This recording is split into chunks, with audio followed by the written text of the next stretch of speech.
Welcome to this webinar introducing GRI's Universal Standards Exposure Draft.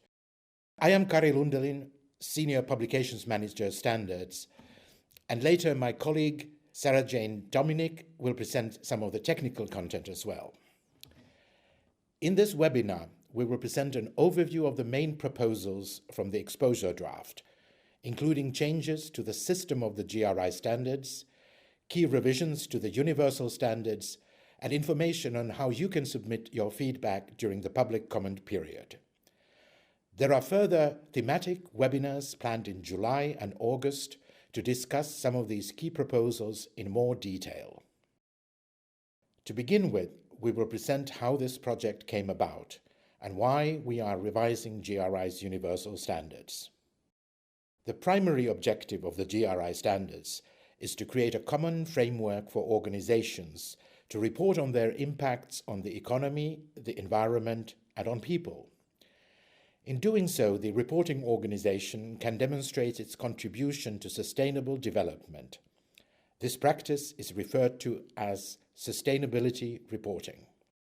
The three standards, GRI 101, 102, and 103, are known collectively as the Universal Standards, and these are the three standards that have been revised, resulting in the new exposure draft. The Universal Standards apply to all organizations reporting in accordance with the GRI Standards. The Universal Standards have been revised to respond to recent developments in the field of sustainable development and sustainability reporting. In particular, the revisions of the Universal Standards aim to embed new mandatory human rights-related disclosures for all reporting organizations, integrate reporting on due diligence into the GRI standards, provide greater clarity on key concepts, reporting principles, and disclosures in the Universal Standards, and ensure they are aligned with the recent developments in the area of responsible business conduct. Assist reporting organizations in understanding the reporting requirements and how to demonstrate compliance in a transparent way. Drive consistent application and encourage more relevant and comprehensive reporting by those who are experienced in using the GRI standards, but also to enable first-time reporters and SMEs to more easily apply the standards. And finally, to improve the overall usability of the GRI standards. So what triggered the revision of the Universal Standards? Since 2018, a technical committee on human rights disclosure has been developing recommendations on how to update GRI's human rights-related standards. The technical committee recommended that all organizations should be required to report some basic information on how they meet their responsibility to respect human rights. This formed the motivation to incorporate the recommendations in the Universal Standards, which apply to all reporting organizations. In addition, feedback received from the GSSB, the Global Sustainability Standards Board, from reporting organizations and other stakeholders, as well as additional background research, identified further areas of the Universal Standards that needed to be reviewed. The revision of the Universal Standards started in March 2019. The Universal Standards are being revised in line with the due process protocol and under the direction and advice of a subcommittee of 4 GSSB members. In the course of the project, the review has been informed by the Technical Committee on Human Rights Disclosure and also by extensive consultation with experts, stakeholders, and by research activities, including an initial scoping survey which attracted over 240 responses, collaboration with experts to review specific disclosures such as the labor and governance-related disclosures, and to look how to strengthen accountability for reporting. There were also 2 field tests and targeted consultations between November 2019 and March 2020 to gather feedback on preliminary drafts. Here is a quick overview of the key revisions that you will find in the exposure draft. The structure and language in the Universal Standards has been revised to clearly set out what is required and to group the contents in a more coherent way. A new section explaining key concepts used in the GRI standards has been added in GRI 101. In particular, the definitions and concepts of material topic and stakeholder have been revised. The reporting principles in GRI 101 now focus on the quality and presentation of the information, while GRI 103 now includes new guidance on identifying material topics based on the existing principle for defining report content. The requirements for using the GRI standards have been revised. There are now two approaches. Approach A, reporting in accordance with the GRI standards, which replaces the former core and comprehensive options. And Approach B, reporting with reference to the GRI standards. New disclosures have been created on policy commitments regarding responsible business conduct, including respect for human rights, and how they are embedded in the organization. There is also a new disclosure on compliance with laws and regulations. Finally, several of the existing disclosures in GRI 102 and GRI 103 have been revised. Some of these include those on reporting practices, governance, and stakeholder engagement. All these changes have been informed by feedback on the content in the current Universal Standards obtained from stakeholders. In the rest of this presentation, we will explain these changes in more detail, as well as how they affect the reporting process. First of all, we would like to introduce the changes that apply to the entire system of the GRI standards and explain how they work together. There are now three sets of standards that form the GRI standards: Universal Standards, Sector Standards, and Topic Standards. While you may already be familiar with the Universal and Topic Standards, the Sector Standards are a new addition to the system. The Universal Standards still consists of three standards, but their structure has been improved to clarify how to use the different elements of the standards. Their names have been adapted to reflect the nature of the revisions. The exposure draft that is now released for public comment contains these three standards. The first standard, GRI 101, using the GRI standards, is the starting point for all organizations. It introduces the system of GRI standards and explains how they are to be used.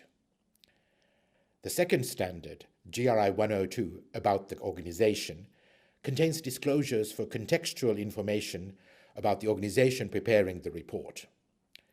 The third standard, GRI 103, material topics, includes guidance for identifying material topics, and it also contains disclosures about an organization's material topics and related impacts, how the organization identifies its material topics, and how it manages each material topic.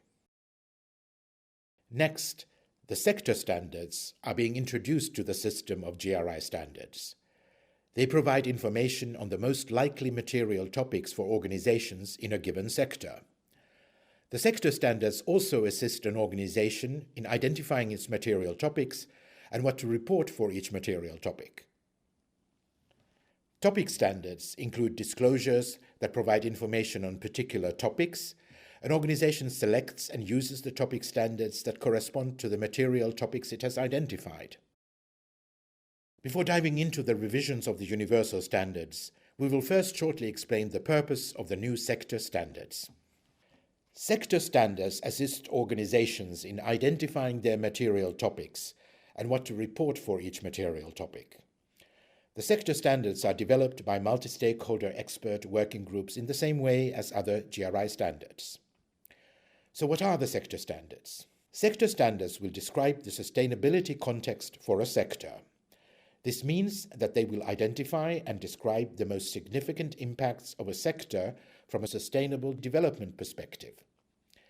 They will focus reporting on the impacts that matter most, as well as reflect stakeholder expectations for a sector's sustainability reporting. The sector standards will outline the topics that are likely to be material for a reporting organization active in a given sector and why, based on the sector's most significant impacts. When an applicable sector standard is available, an organization reporting in accordance with the GRI standards is required to use it when identifying its material topics. This means that an organization needs to determine whether the topics listed in the sector standards are material. Finally, the sector standards will help determine what to report. They will list appropriate disclosures to report on these topics from the GRI topic standards and from other sources where relevant. The sector standards are not intended to be a substitute for an organization's own process for identifying material topics. Not all topics listed in sector standard may be material for all organizations in that sector. Similarly, there may be other topics that are material for an organization that are not represented in a sector standard. Consequently, an organization is still required to identify material topics according to its own unique circumstances. GRI 103 provides guidance for this.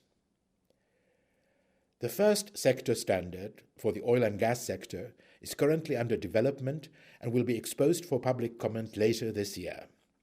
A designated information sheet is available on our website to help reviewers understand references to the GRI sector standards included in the exposure draft of the Universal Standards.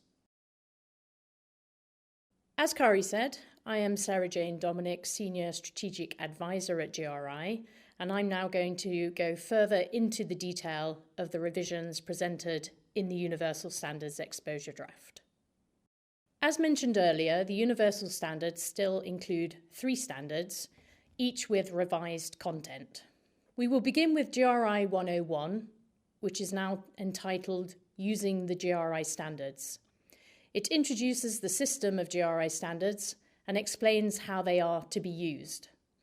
The standard applies to all organisations using the standards, whether reporting in accordance with or with reference to the GRI standards.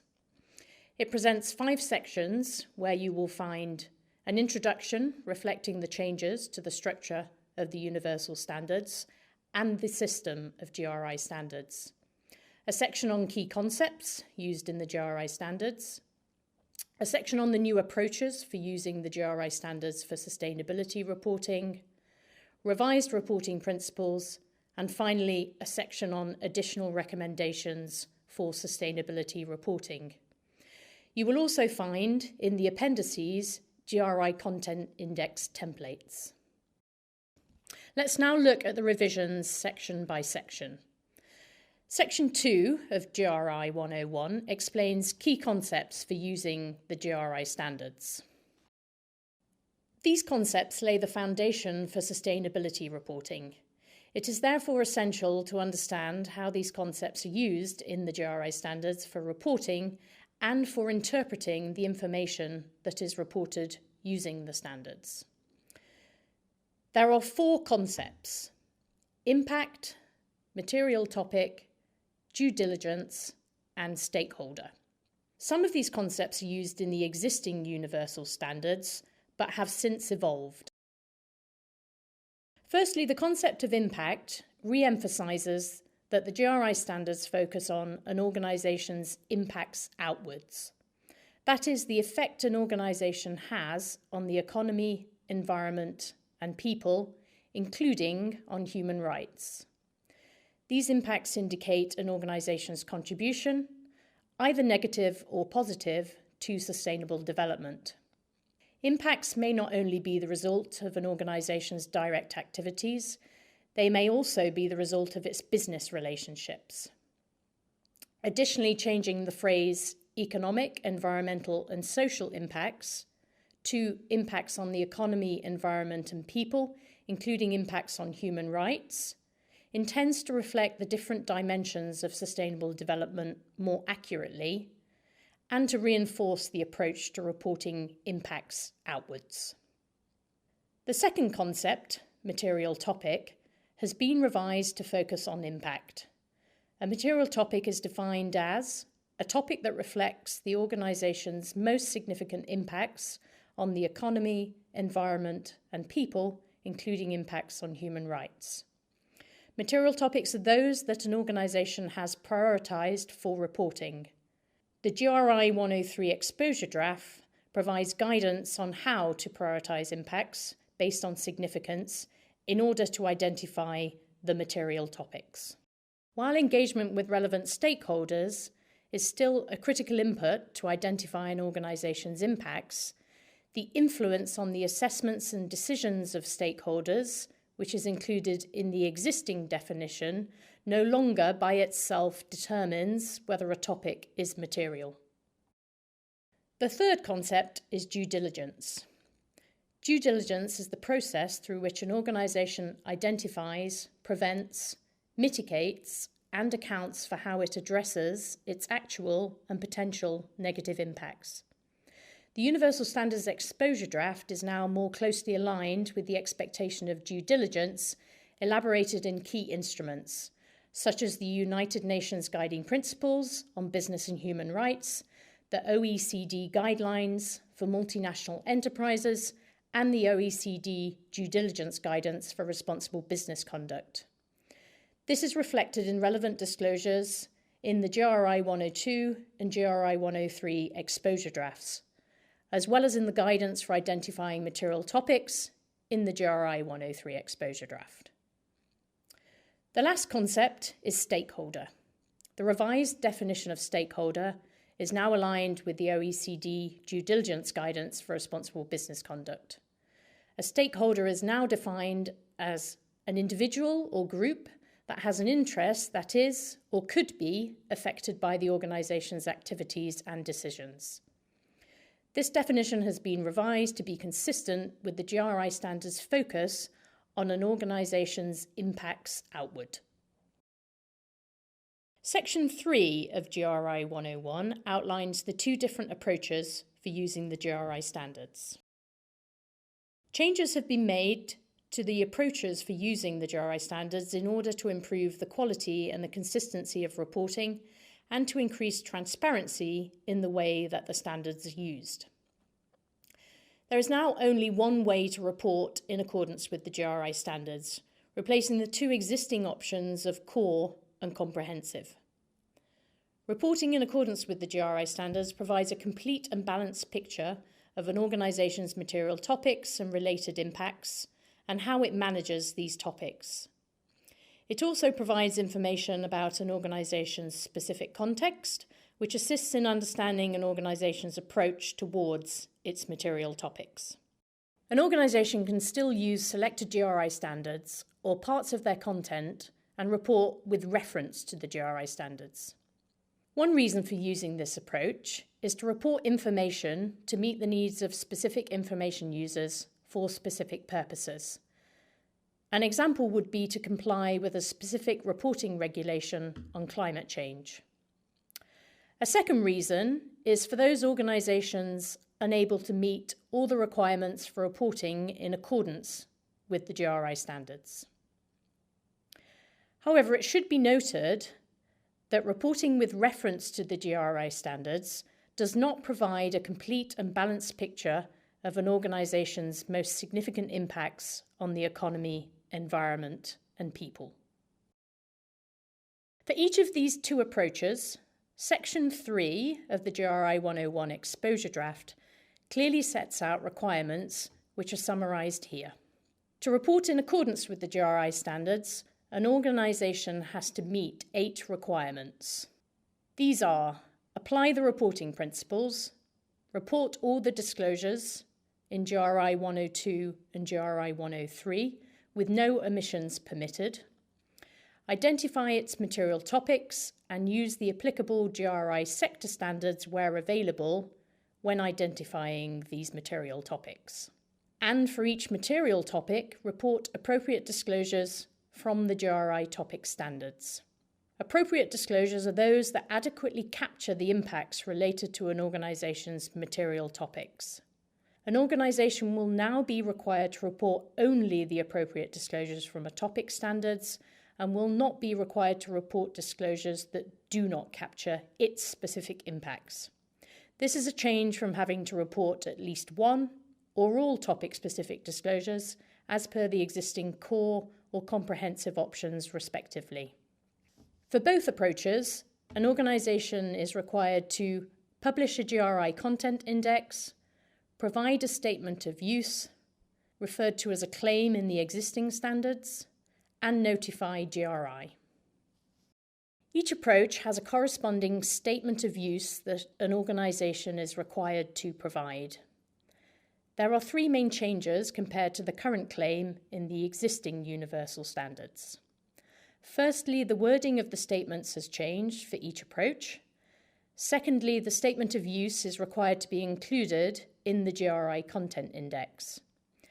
And thirdly, the highest governance body or most senior executive of the organisation is now required to acknowledge in the statement their responsibility for whether the reported information has been prepared in accordance with or with reference to the GRI standards. Next, Section 4 of the GRI 101 exposure draft includes the reporting principles. This section includes 8 reporting principles coming from the existing GRI 101. They focus on the quality and proper presentation of the reported information. The principles have been revised to improve their clarity and to align them with other corporate reporting frameworks. In addition, the reliability principle has been renamed verifiability. The reporting principles for defining report content of materiality and stakeholder inclusiveness are no longer presented as standalone principles. Instead, the GRI 103 exposure draft includes guidance on how to identify material topics based on these existing reporting principles. An organisation is still required to identify its material topics and to report how it has identified these topics, including the stakeholders that have informed the process. More details about these revisions will be provided later. In Section 5 of the GRI 101 exposure draft, additional recommendations for sustainability reporting are included. The new Section 5.1 recommends aligning sustainability reporting with other statutory and regulatory reporting, in particular financial reporting. This includes reporting information for the same reporting period and for the same group of entities. This recommendation links to 2 disclosures in the GRI 102 exposure draft, REP 2 and REP 3. Disclosure REP 2 includes a requirement for an organisation to explain if the list of entities in its financial reporting and its sustainability reporting do not align. Disclosure REP 3 includes an additional requirement for an organisation to explain if its reporting periods for financial reporting and sustainability reporting do not align. The new Section 5.2 describes various methods that an organisation can use to enhance the credibility of its sustainability reporting. It incorporates the existing guidance from Disclosure 102.56 in GRI 102 on the use of external assurance, internal controls, and stakeholder or expert panels. Finally, it includes recommendations for an organisation to put in place internal controls to strengthen the overall integrity and credibility of its sustainability reporting and to seek external assurance for its reporting. As in the current GRI 102 standard, the exposure draft, now titled About the Organisation, contains disclosures for contextual information about the organisation preparing the report and its reporting practices. The disclosures have been revised and contents have been consolidated where appropriate. The disclosures have been reorganised into 6 sections. Section 1 includes an introduction. Section 2, Organisational Details and Reporting Practices, contains 5 disclosures which provide an overview of the organisation, its sustainability reporting practices, and the entities covered in its sustainability reporting. Section 3, Organisational Activities, contains 2 disclosures, which cover an organisation's activities and its employees and other workers. Section 4, Governance, contains 15 disclosures, which provide a comprehensive overview of an organisation's governance structure, composition, roles, and remuneration. Section 5, Responsible Business Conduct, is a new section which contains 7 disclosures on an organisation's policies and practices for responsible business conduct. These include new requirements to report on human rights and a new disclosure on compliance with laws and regulations. Finally, Section 6 stakeholder engagement contains 2 disclosures on an organisation's stakeholder engagement practices, including how it engages in collective bargaining with its employees. Note that the existing disclosures related to in accordance claims and the content index have been moved into GRI 101, and disclosures related to material topics have now been moved into GRI 103. All information required by the disclosures in the GRI 102 exposure draft is considered critical to understand an organisation and its context. Therefore, no omissions are permitted for any disclosures in GRI 102.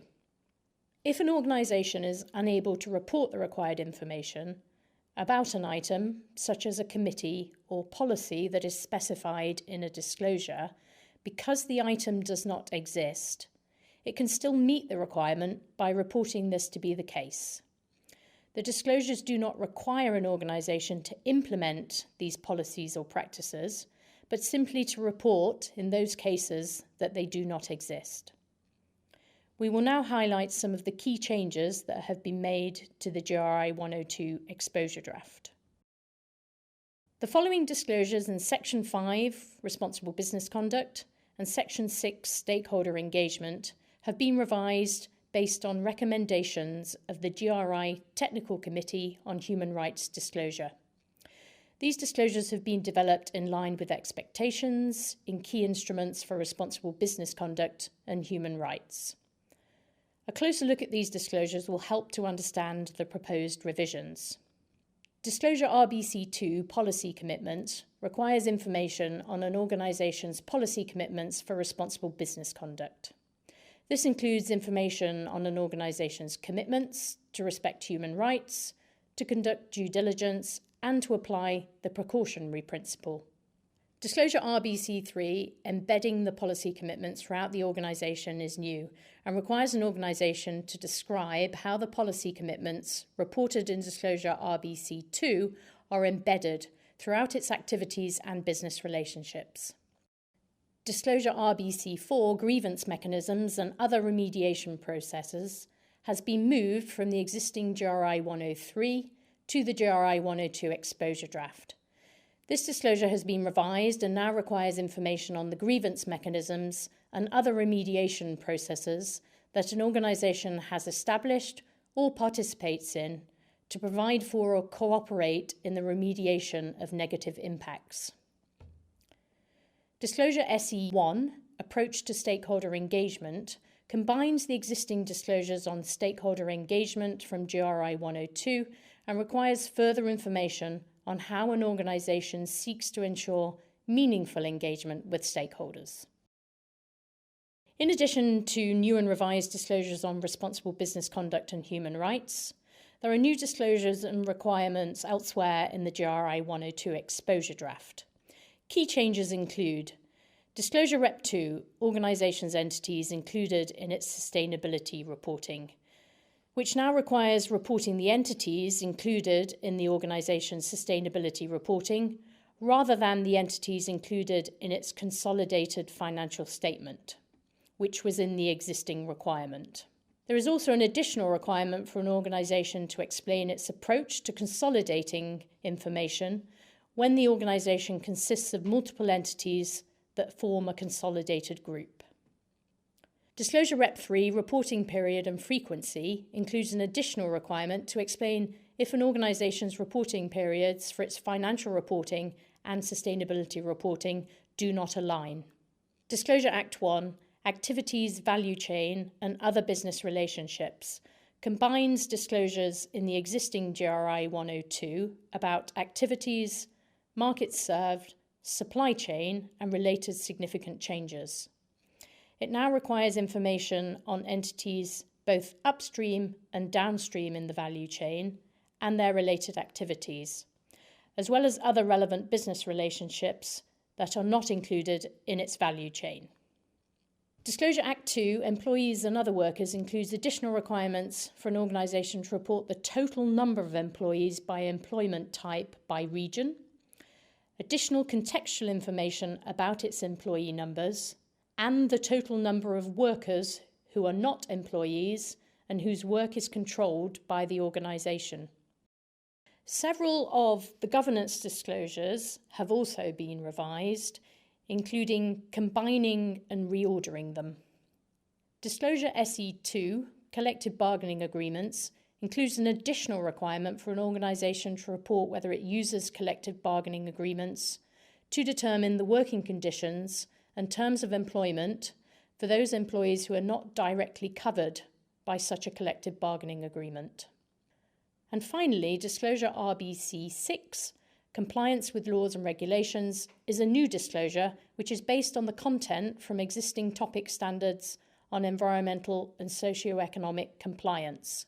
This disclosure has been added because compliance with laws and regulations constitutes critical information for understanding an organisation's responsible business conduct practices. To obtain a full overview of all the changes made to the disclosures in GRI 102, a mapping tool is available on our website. The GRI 103 exposure draft is now entitled Material Topics. This standard is to be used by an organisation to identify and to report on its material topics. As with the GRI 102 exposure draft, the introduction reminds an organisation that omissions are not permitted for the disclosures in this standard. All information required by the disclosures is considered critical to understand an organisation's approach to its material topics. Section 2 includes guidance in 4 steps on how to identify material topics. Section 3, reporting on material topics, contains 3 disclosures about an organisation's material topics and related impacts, how it identifies its material topics, and how it manages each material topic. These disclosures are based on those in the existing GRI 102 and 103 standards. Section 2 in the GRI 103 exposure draft provides guidance on how to identify material topics. This section is based on the existing reporting principles for defining report content. This new approach clarifies how to apply these principles together to identify material topics. It also provides further guidance for identifying impacts, assessing their significance, and prioritising them for reporting. The contents in this section have been developed in line with the expectations included in key instruments such as the United Nations Guiding Principles on Business and Human Rights, the OECD Guidelines for Multinational Enterprises, and the OECD Due Diligence Guidance for Responsible Business Conduct. We will explain further in the following slides. Following the steps in Section 2 is not a requirement. However, in order to report in accordance with the GRI standards, an organisation is required to identify its material topics based on its most significant impacts on the economy, environment, and people, including impacts on human rights. The first 3 steps relate to an organisation's ongoing identification and assessment of impacts as part of its regular activities in order to manage its impacts. In Step 4, an organisation prioritises its impacts based on their significance in order to identify material topics for reporting. In Step 1, an organisation assesses its activities and business relationships and the context in which these take place. This provides an organisation with critical information for identifying its actual and potential impacts. In Step 2, an organisation identifies actual and potential negative and positive impacts on the economy, environment and people, including impacts on human rights, across its own activities and its business relationships. Step 2 clarifies that an organisation should consider the actual and potential negative impacts it causes or contributes to through its own activities, as well as the impacts that are directly linked to its operations, products or services by its business relationships. This replaces the concept of topic boundary in the existing GRI standards. In Step 3, an organisation assesses the significance of the identified impacts. The methodology for assessing the significance of an impact varies according to whether the impact is an actual or potential negative impact, an actual or potential positive impact, or a potential negative human rights impact. In order to identify and assess its impacts accurately, for steps 2 and 3, an organisation should seek to understand the concerns of stakeholders.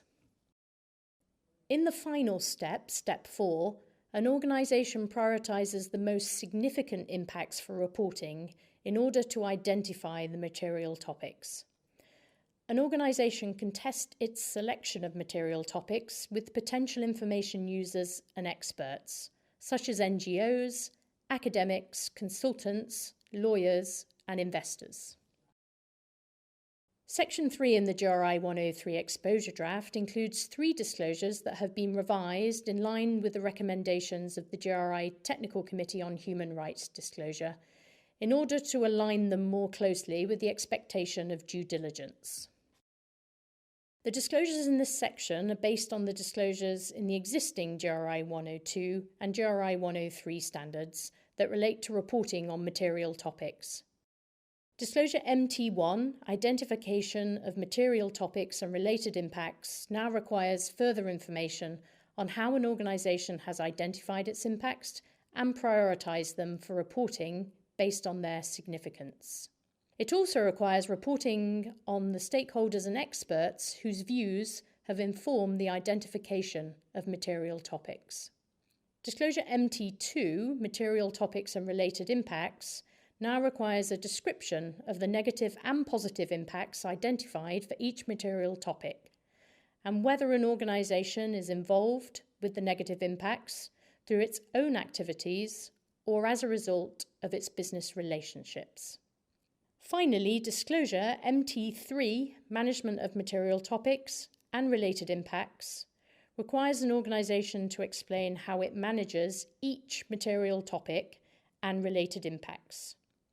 It now requires specific information on actions taken to prevent, mitigate, and remediate negative impacts, as well as information on engagement with stakeholders.